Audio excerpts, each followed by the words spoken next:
Assalamualaikum warahmatullahi wabarakatuh. Waalaikumsalam. Sampurasun. Sampurasun.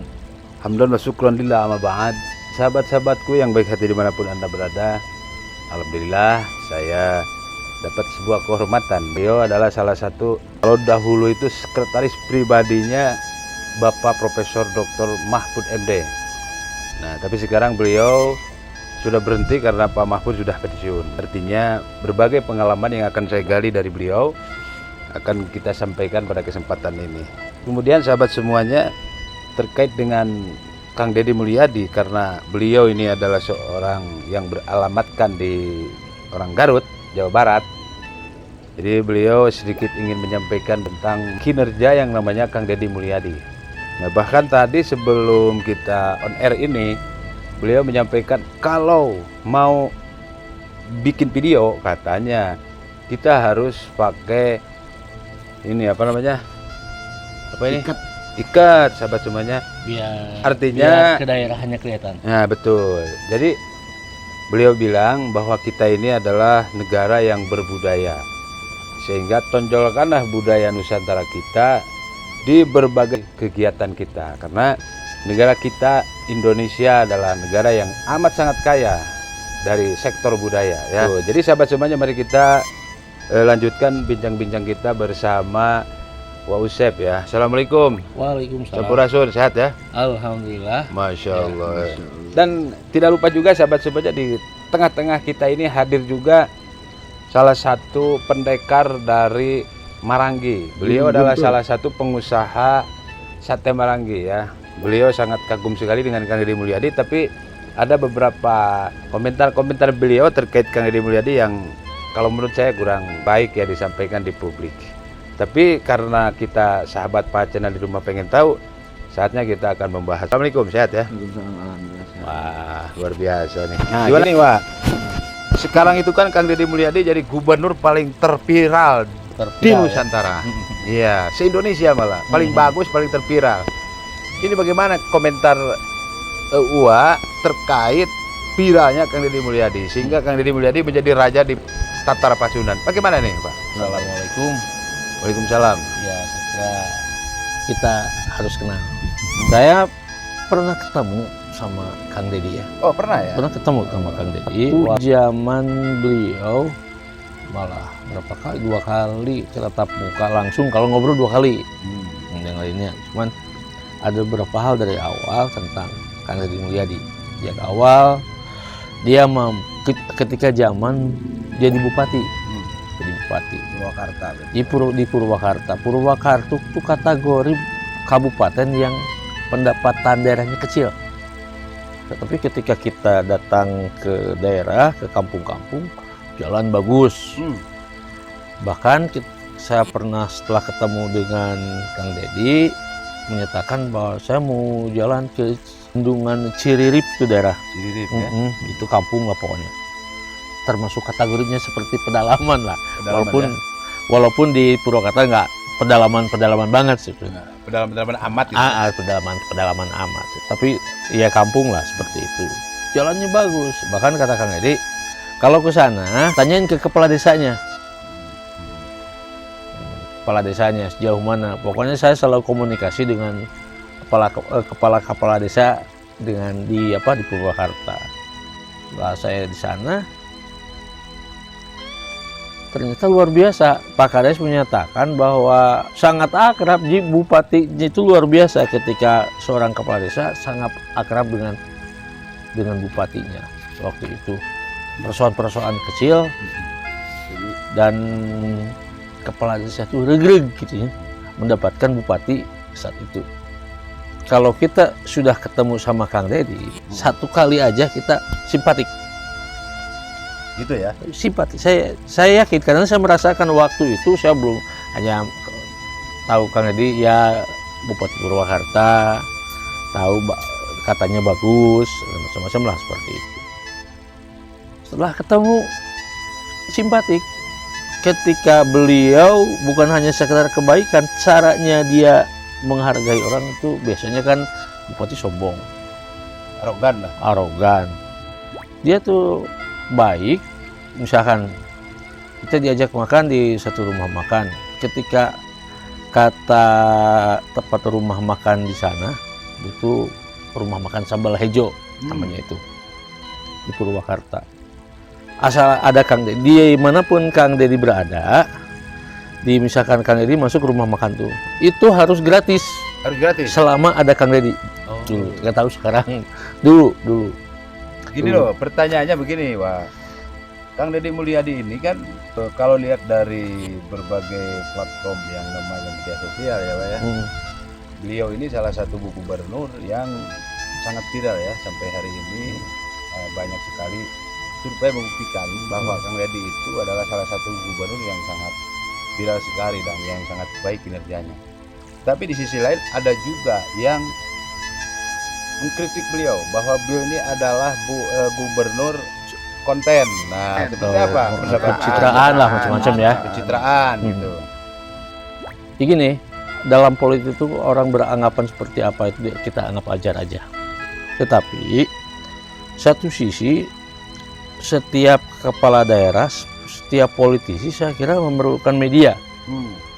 Media untuk mengabarkan apa yang beliau kerjakan, apalagi seorang sikat bupati, gubernur, anggota DPRD misalkan, artinya dia kiprah mereka itu kan harus diketahui masyarakat kerjanya, masa cicing wae kan gitu ya. Kalau dari sisi itu saya sepakat. Dari sisi itu, tetapi dampaknya satu sisi karena blow up-nya juga dia intens, tinggi, sehingga orang itu kan ada yang nyinyir, yang takut kesaingan. Tetapi satu sisi dalam konteks menurut saya itu ya, satu sisi Kang Deddy mencontohkan ke masyarakat kalau jadi polisi seperti ini, berbaginya seperti ini, jangan mainan. Dia pilih-pilih, orang yang perlu dibantu dia bantu, orang yang perlu dimarahi. Kan semuanya bukan hanya ada yang dimarahi dianggap arogan, tapi satu sisi juga dia tegas, artinya nggak lembek. Banyak kan pejabat-pejabat itu kinerjanya nggak kelihatan. Nggak kelihatan ya. Contoh, gara-gara Kang Deddy sekarang ini kita tahu anggaran tentang infrastruktur dari pajak kendaraan itu ya, yang ramai itu. Kan jadi tahu kalau begitu dalam 1 tahun kita punya anggaran yang sangat lebih.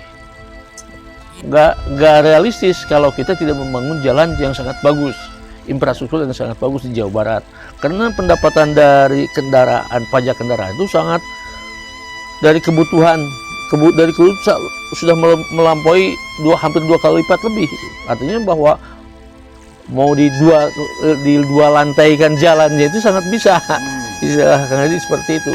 Bahkan yang menarik ini, ketika Kang Deddy podcast dengan Faisal Akbar, baru mempertanyakan Kang Deddy itu dianggap sukses membangun Purwakarta. Tetapi sekarang Kang Deddy Jawa Barat ini yang jumlah penduduknya besar, terbesar di Indonesia. Di Indonesia. Kan nggak semudah itu, Purwakarta kecil, bolehlah sukses. Jawaban Kang Deddy menarik. Apa itu? Bagi saya, membangun Purwakarta lebih sulit dibandingkan membangun Jawa Barat. Kenapa? Purwakarta itu bukan masalah hanya kabupaten, tapi kabupaten yang perlu dibangun dengan anggaran pendapatan daerah yang sangat kecil, sulit. Iya, benar. Tapi ketika beliau mampu membangun Purwakarta, artinya dibandingkan kepala-kepala daerah ketika membangun daerahnya, kategori kan dianggap sukses. Itu artinya katakan di Jawa Barat saya akan lebih hebat. Kenapa? Anggarannya cukup besar ya. Besar, anggarannya besar. Apalagi beliau kemana keruling, bahkan dianggap sekarang jarang ngantor. Masalah lagi kan masyarakat. Tapi mungkin karena punya prinsip. Kalau bagi saya, Kang Deddy itu tahu persis tentang pola penganggaran pemerintahan. Kang Deddy tahu persis bagaimana kinerja pejabat-pejabat, sehingga kita harus turun kalau emang berat, nggak gampang mengikuti pola kinerja jadi kepala daerah seperti Kang Deddy. Harus terjun. Kenapa?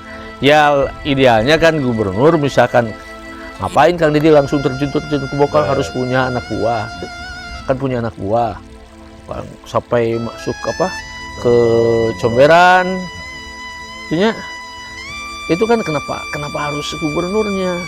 Karena emang banyak Memberikan di masyarakat contoh, ya? memberikan contoh. Karena kalau kita lelet lah, kalau menunggu pejabat, tapi pada akhirnya pejabat-pejabat di bawahnya itu malu.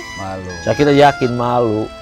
Kalau masa gubernur aja siap bobolokot, istilahnya bobolokot, siap kotor-kotoran, masa ladokan, masa kita sebagai anak buahnya malu seperti itu. Artinya bahwa banyak hal yang yang gerak cepat, dia itu gak banyak diskusi, ada persoalan diskusikan panjang dan sebagainya, dia langsung ke lapangan, ada persoalan, dia udah bawa sepertinya udah ketika terjun ke lapangan, inti untuk apa? Ninjau banjir, persoalannya ini bersolusi ini.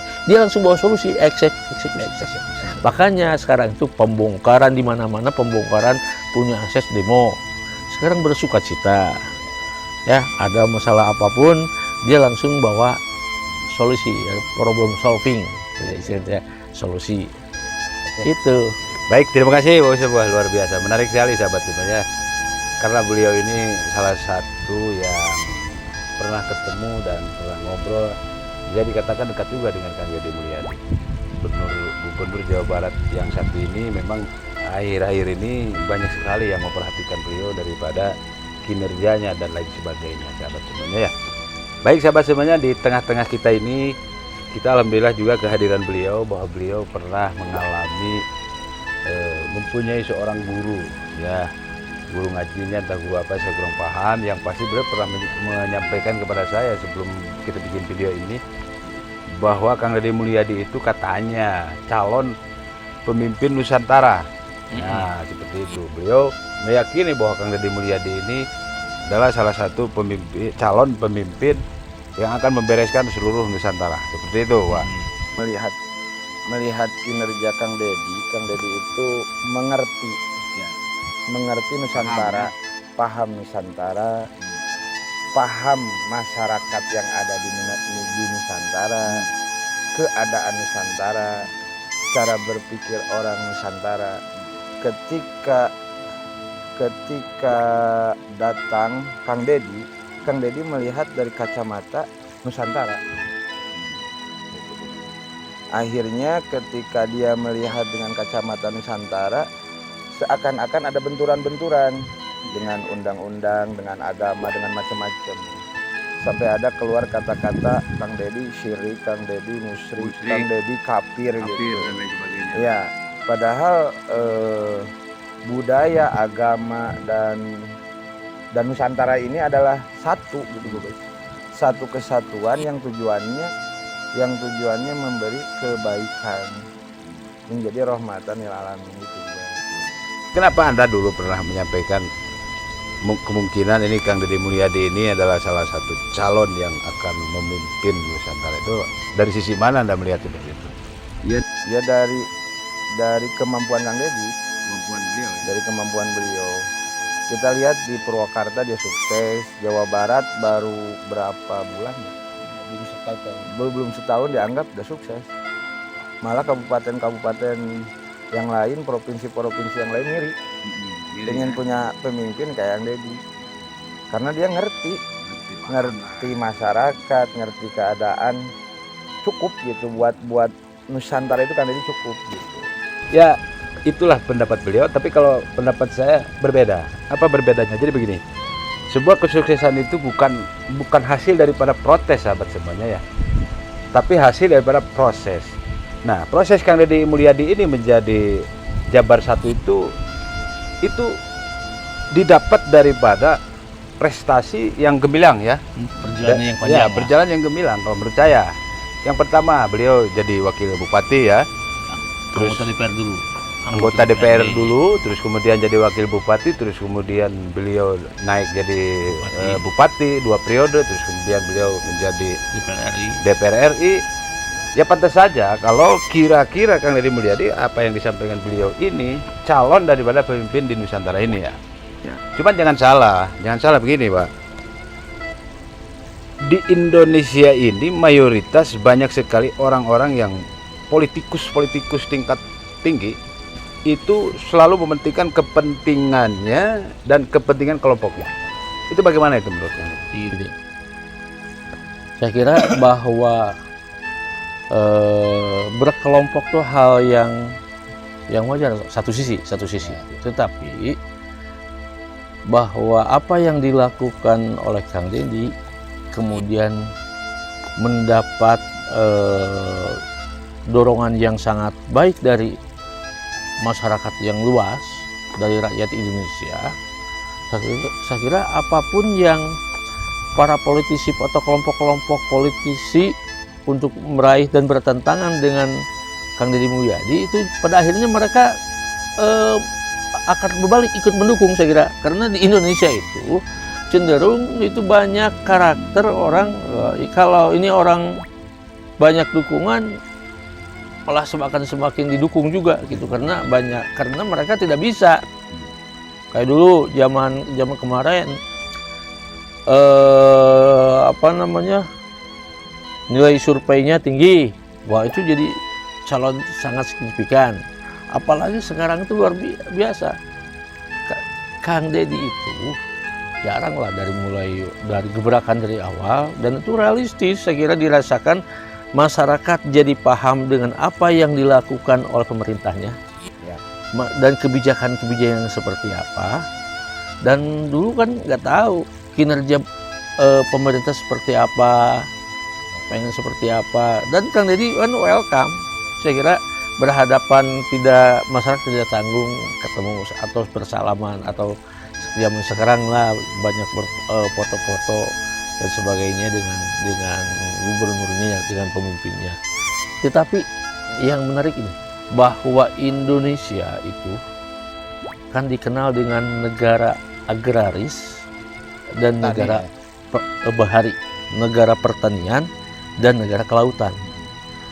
Yang semestinya sebagai negara agraris, petani itu harus kaya. Ya. Dan sekarang itu petani itu miskin.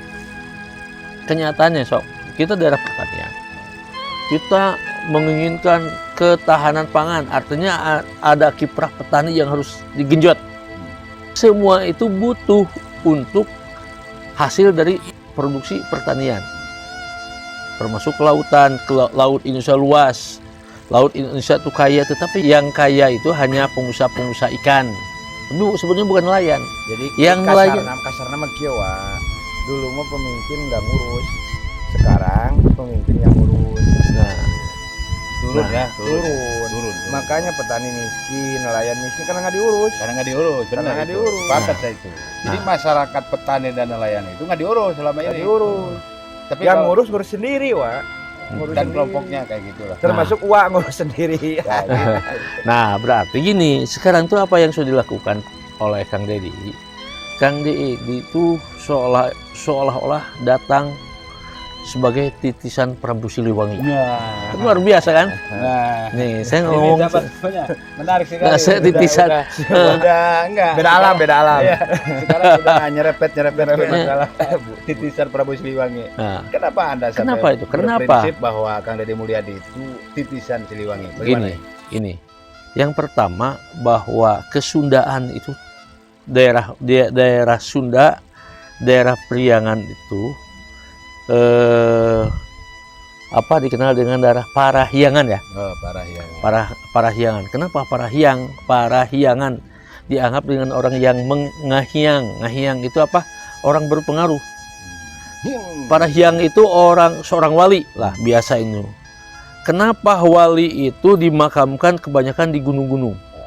Seolah-olah ditugaskan untuk menjaga gunung. Tirakat di gunung-gunung untuk menjaga gunung. Karena gunung harus dijaga, lingkungan harus dijaga. Nah, sekarang itu gunung-gunung salah menempatkan penjaga gunung, maka rusak gunung itu. Misalkan gunung dipakai oleh pengusaha, habislah. Itu ya. Betul. Makanya para wali-wali itu dimakamkan di gunung-gunung. Itu dalam rangka menjaga gunung. Gunung kan sumber kehidupan, simbol. Rata-rata para waliullah itu di makamnya tuh di atas bukit ya. Kita kalau mau ziarah itu naik ke atas. Naik rata-rata. Rata-rata ya. Itu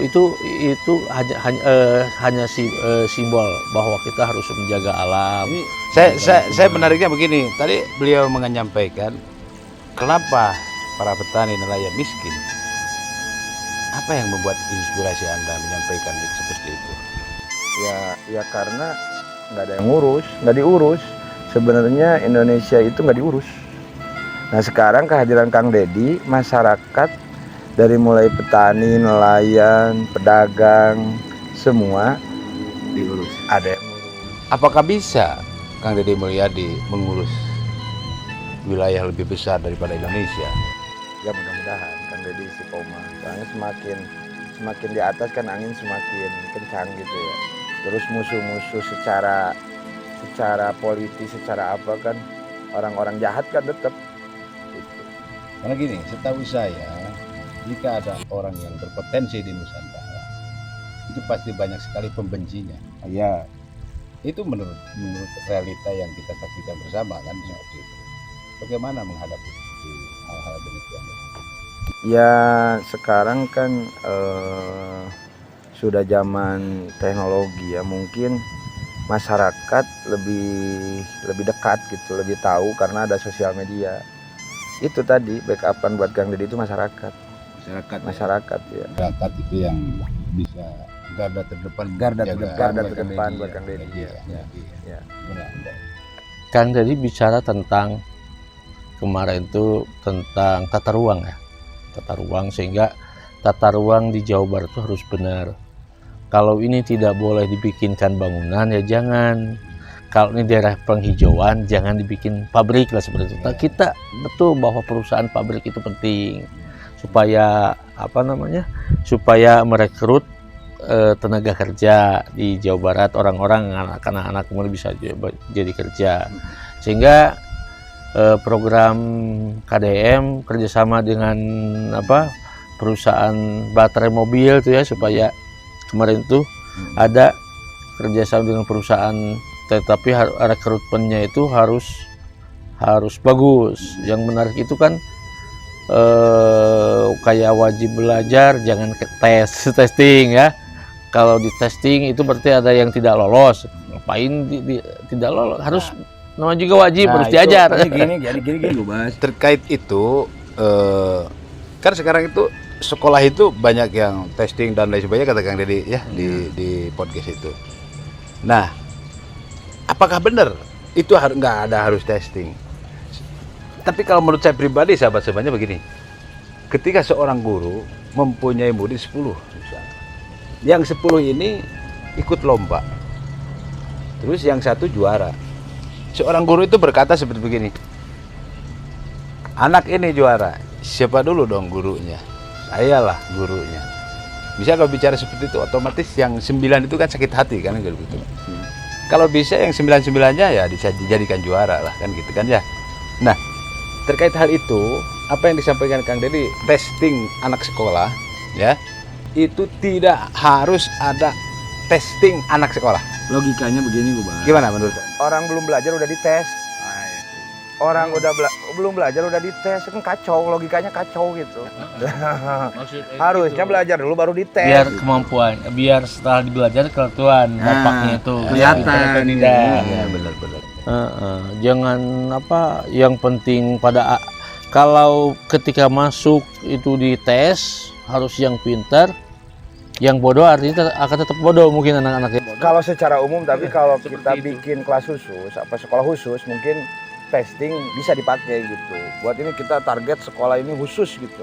Harus orang-orang nomor 1, mungkin bisa testing dipasang. Tapi secara umum kita pakai nggak bisa. Nah, satu lagi sebelum kita akhiri bincang-bincang kita pada kesempatan ini, bagaimana menurut pendapat kalian berdua tentang larangan studi tour yang dikeluarkan kebijakan daripada Kang Deddy Mulyadi? Anda dulu deh.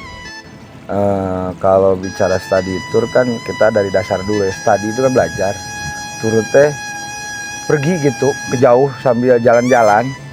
Berarti kan kalau di Jawa Barat harusnya perginya tuh ke kebun, ke sawah, itu baru study tour.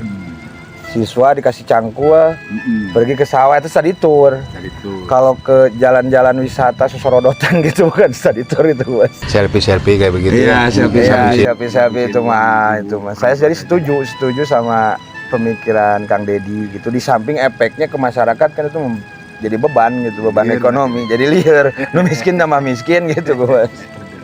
Jadi intinya mah kusabuh nu ngurus rakyat Jawa Barat jadi silih pacok. Nah itu sahabat, menurut beliau ya terkait masalah kebijakan Kang Deddy Mulyadi yang melarang studi tour. Bagaimana menurut Anda? Study tour itu kenapa seorang jadi negatif, apalagi ketika dijelaskan sama gubernur itu dilarang. Nah yang pertama saya kira karena dari namanya study tour, tapi dalam pelaksanaannya itu tamasya saja. Tamasya saja. Artinya studinya itu mungkin ada studinya, cuman hanya sekian persen lah. Kecenderungan tamasyanya study tour. Artinya bahwa study tour harus dievaluasi kembali, bahwa harus dibedakan antara tamasya jalan-jalan dengan study tour. Kedua, bahwa sama ini dianggap memberatkan orang tua siswa, nah itu juga harus pertimbangan sekolah itu, sehingga image sekolah bisnis lah dari study tour macam-macam, jangan sampai itu jadi kenyataan betul. Saya kira study tournya dalam konteks yang sebenarnya study pendidikan dari tour itu ya, hanya mungkin bisa aja setiap daerah study tour benar-benar jadi pendidikan. Kita penting, saya kira study tour itu penting. Hanya harus benar, jangan sampai namanya study tour, pelaksananya hanya jalan-jalan, hanya tamasya, dan orang tua siswa repot. Repot itu yang terpenting, kalau saya repot. Hasilnya juga study tournya juga gak ada. Yang didapat dari study tour kebanyakan itu makannya enak. Jadi gini tambahan sedikit gitu. Foto-foto. Study tour itu sebenarnya tujuannya bagus. Karena orang sekarang kan Jawa Barat lah, kita ngomongin Jawa Barat sudah nggak ada tujuan buat ngurus. Jadi study tour jadi bisnis nggak ada tujuan gitu. Tujuannya hilang gitu. Tujuannya hilang. Terus kalau udah nggak ada tujuan ngapain diadain? Hapus. Study tour itu. Hanya nama doang ya. Nama doang study tour gitu. Jargon saja. Gitu. Baik, itulah menurut mereka berdua terkait masalah kebijakan Kang Deddy Mulyadi tentang studi tour. Nah yang terakhir sebelum kita akhiri bincang ini, kemarin Kang Deddy Mulyadi juga memberikan sebuah gebrakan yang membuat kaget semua. Di antaranya siswa itu tidak boleh bawa sepeda motor. Ini banyak sekali pro kontra daripada kebijakan tersebut ya. Bagaimana menurut Anda? Saya kira Kang Deddy itu atau KDM itu berpatokan bahwa pendidikan itu jangan dimanjakan. Di seorang siswa itu jangan dibanyakan, bahwa namanya juga dididik itu lagi ditempa. Pendidikan orang siswa itu lagi ditempa. Jadi jangan dimanja-manjakan. Sehingga hanya mungkin saya kira dalam pelaksanaan tidak semudah itu, karena ada keterbiasaan kayak kita lah, anak kecil itu sadar orang tuanya megang HP itu tidak baik. Karena masyarakat sekarang sudah terbiasa, sulit, pada akhirnya terpaksa anak balita, anak masih SD sudah pegang-pegang HP. Akhirnya dari balita sampai kakek semua butuh HP ya. Itu kan sekarang itu ada persoalan-persoalan kebiasaan-kebiasaan yang dianggap jelek tetapi susah dinormalkan kembali ya. Itu saya kira pendidikan kayak motor dimanjakan, saya kira harus ada kerjasama dan penyadaran. Saya kira penyadaran terhadap dari guru ke siswanya, dari orang tua ke anaknya, bahwa anaknya itu sedang dididik, jangan dibikin manja, jangan karena sayang semua fasilitas justru menjerumuskan anak kita sendiri. Yang terpenting bagaimana anak kita selamat, anak kita agak dimanjakan, jadi orang-orang yang hebat dalam pendidikan itu. Itu saya kira. Iya. Bagaimana menurut Anda? Dari kesimpulan dari obrolan kita sebenarnya pro kontranya Kang Deddy itu penyesuaian. Dari tadi nggak ada yang ngurus, sekarang ada yang ngurus. Gitu. Berarti Anda setuju larangan bawa motor? Setuju. Setuju ya? Setuju. Tinggal penyesuaian. Penyesuaian saja ya. Penyesuaian saja. Baik sahabat semuanya, terima kasih banyak ya. Barusan sudah kita dengarkan bahwa apa yang disampaikan beliau ini, yang pertama terkait tanggapan beliau masalah larangan Kang Deddy Mulyadi untuk studi tour ya. Saya pikir memang itu sangat efektif sekali. Ya. Yang pertama untuk mengurangi risiko kecelakaan di jalan ya, seperti itu. Banyak. Terus kemudian Kang Deddy Mulyadi tahu bahwa akhir-akhir ini banyak sekali yang namanya kecelakaan yang tidak diduga ya oleh para siswa-siswa yang melaksanakan studi tour. Dan di situ juga negatifnya banyak sekali, bukan saja kecelakaan tetapi membuat kebebasan antara siswa istri dan siswa laki-laki itu bebas bercengkrama di daerah-daerah yang dijadikan tujuan studi tour tersebut. Artinya seperti yang disampaikan beliau bahwa studi tour itu hanyalah membuat ekonomi para penyelenggara studi tour ya, seperti itu. Misalnya contoh, studi tour dari sini ke Jogja, ongkosnya 1,5 juta. Kalau kita hitung-hitung 60 siswa dari satu bis itu sekian puluh juta, 60 juta sekian kalau dihitung-hitung. Kali sekian siswa, sekian bis, kan itu sudah luar biasa sekali sahabat semuanya ya. Terus kemudian iya, biaya ke Jogja itu naik bis itu nggak nyampe 2, 3, 4 juta kan, seperti itu. Jadi untungnya gede sekali para penyelenggara. Itu tujuannya piduitin tadi ya, gitu. Jadi ada keuntungan lah dari beberapa ongkos ya untuk pihak-pihak penyelenggara. Terus kemudian kebijakan yang beliau sampaikan untuk larangan membawa kendaraan bermotor untuk siswa itu saya sangat-sangat setuju. Karena munculnya geng motor, karena munculnya tawuran, karena munculnya kenakalan remaja itu berawal daripada kendaraan tersebut. Sehingga saya sepakat apa yang disampaikan beliau bahwa munculnya radikalisme itu berawal dari sana ya, seperti itu. Baik sahabat semuanya, terima kasih sudah mengikuti kita. Semoga Kang Deddy Mulyadi Allah takdirkan menjadi pemimpin Nusantara ya. Amin. Istiqomah. Ya, untuk terakhir sahabat semuanya, pesan beliau, salam untuk Kang Deddy, silahkan. Assalamualaikum Kang Deddy. Waalaikumsalam. Saya berharap dan saya setuju terhadap apa yang sudah dilakukan oleh Kang Deddy atau Pak Gubernur Jawa Barat, gubernur kita ya. Iya. Itu terhadap gerakan-gerakan yang selama ini saya anggap itu sangat positif dan sangat mendapatkan dukungan baik dari masyarakat luas ya. Bahkan dari daerah-daerah lain di wilayah luar Jawa Barat tuh banyak yang iri terhadap gubernur Pak KDM. Nah, yang pertama, sumber daya alam di Jawa Barat juga sebetulnya cukup baik lah, sehingga bisa Pak Gubernur bisa mengoptimalkan menjadi kepentingan masyarakat luas, menjadi kepentingan kesejahteraan masyarakat, sehingga sumber daya alam di Indonesia khususnya di Jawa Barat bisa dimanfaatkan sebaik-baiknya untuk kepentingan masyarakat yang lebih luas. Demikian. Nah, baik, memang itu sangat harus ya dilakukan oleh seorang gubernur. Tapi mohon maaf karena ini hanya sekedar pengajuan daripada rakyat yang selalu memperhatikan Kang Deddy Mulyadi. Obrolan orang lembur gitu, Bos. Nah, terus kemudian sahabat semuanya, apa yang disampaikan beliau ini memang sepakat sekali. Saya dulu pernah mendengar daripada apa yang disampaikan Pak Profesor Mahfud MD, bahwa kalau Indonesia tidak ada yang korupsi dari tambang dan lain sebagainya, Indonesia tidak akan menjadi negara miskin, rakyatnya akan sejahtera semuanya. Terakhir silakan untuk pesan kepada Kang Deddy Mulyadi. Ya, assalamualaikum Kang Deddy. Kang Oka Payuna, Kang Deddy, mudah-mudahan Kang Deddy lebih istiqomah, dikuatkan, disehatkan. Amin. Sareng hatur nuhun kacapena Kang Deddy sing janten ganjaran, sing janten amal kasayan ka Kang Deddy sareng karuhun Kang Deddy. Amin ya Allah ya Rabbal Alamin. Tetap sedikit. Ya. Salam Baik. apes ini, Bu. Siap. Baik sahabat semuanya, terima kasih banyak atas selalu mengikuti kita.